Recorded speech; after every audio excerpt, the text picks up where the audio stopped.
What makes your hair move when you are on a bicycle? It is the air around us that makes things move. We can feel the air when it moves.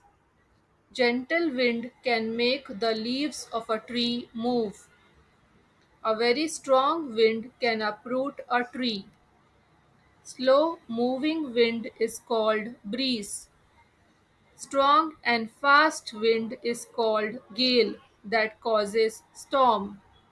A storm can damage houses. A storm can damage crops. It can also turn boats upside down and damage ships.